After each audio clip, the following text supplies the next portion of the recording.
ভারতে শ্লীলতাহানির শিকার 2 Aussie cricketer. বুধবার ইংল্যান্ডকে হারানোর পরদিন সকালে ইন্দোরে একটি ক্যাফেতে যাচ্ছিলেন ক্রিকেটাররা। রাস্তায় মোটরসাইকেল আরোহী এক ব্যক্তি ক্রিকেটারদের অনুপযুক্তভাবে স্পর্শ করেন।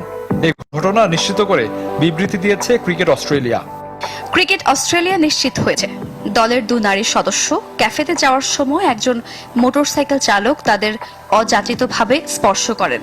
দলের নিরাপত্তা কর্মীরা বিষয়টি স্থানীয় পুলিশকে জানিয়েছে।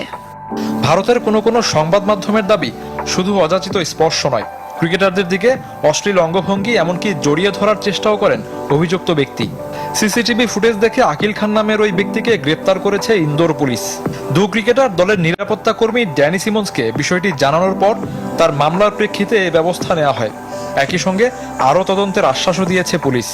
আমরা নিরাপত্তা দলের কাছে অভিযোগ পেয়েছি, বৃহস্পতিবার রাতে মামলা হয়েছে, তারপর অভিযুক্ত ব্যক্তিকে গ্রেফতার করি।